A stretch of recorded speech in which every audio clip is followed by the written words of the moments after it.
Hello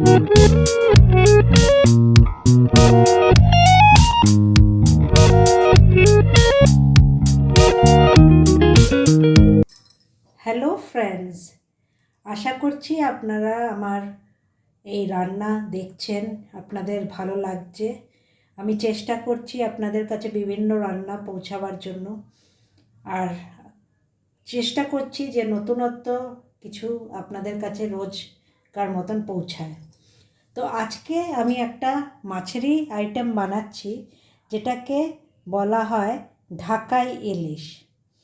যেহেতু রান্নাটা একটু আলাদা রকম, তাই আপনাদের এটা বলে দিই যে ঢাকাই ইলিশ বানানো হয় শুধুমাত্র পেঁয়াজ দিয়ে। বলে যে পেঁয়াজ দিলে পরে ইলিশের যে নিজের স্বাদ সেটা হারিয়ে যায়, কিন্তু এই রান্নাটা একবার করে দেখবেন, ইলিশের কোনো স্বাদ যায় না, বরং আপনি পুরো ভাত এই ইলিশ মাছের রেসিপি দিয়ে খেতে পারবেন।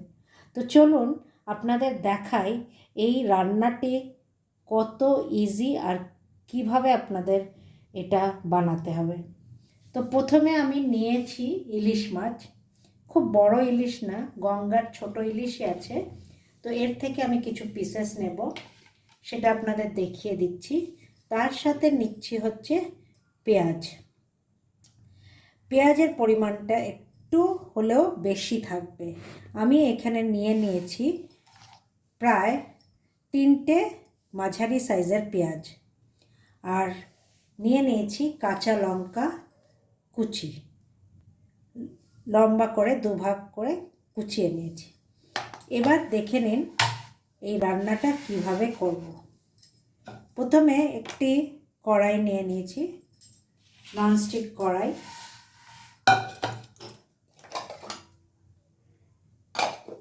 তার মধ্যে আমি দিয়ে নেব তেল, সর্ষের তেল।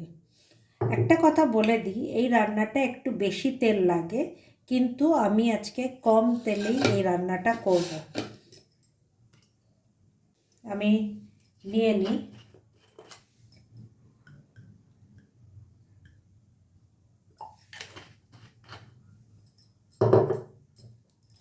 আর যেহেতু কম তেল নিয়েছি, আমি পুরো তেলটা একটু ভালো করে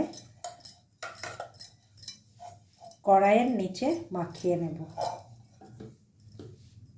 এবার আমি দিয়ে নিচ্ছি পেঁয়াজটা, পুরো পেঁয়াজ এর মধ্যে আমি দিয়ে নেব।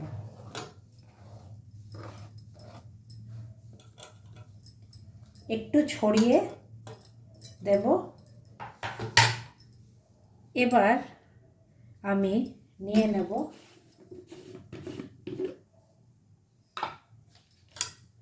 লবণ আর হলুদ।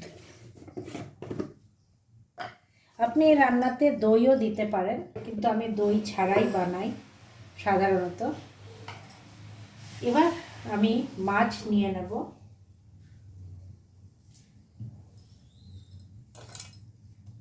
আর তার সাথে আমি নিয়ে নেব হচ্ছে এই লবণ আর হলুদ।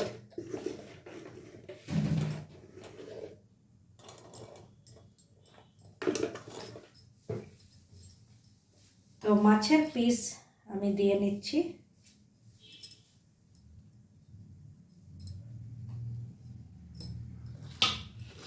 আর ভালো করে এটা মাখিয়ে নেব।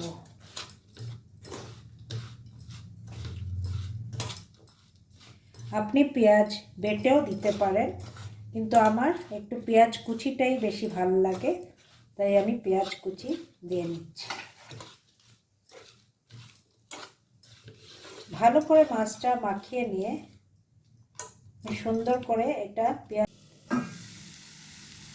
এখন দেখে নেব ঢাকনাটা খুলে যে মাছ কতটা হয়েছে। তো একটু আলগা করে একটু পাল্টে দেব।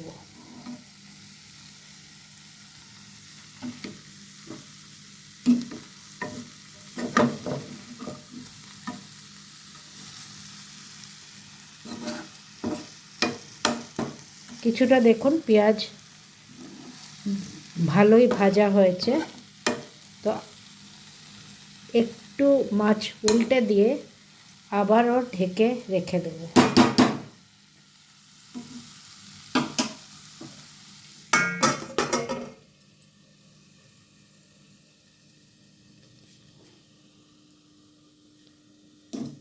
দেখুন একদম সিমে, রান্নাটি একদম সিমে করবেন।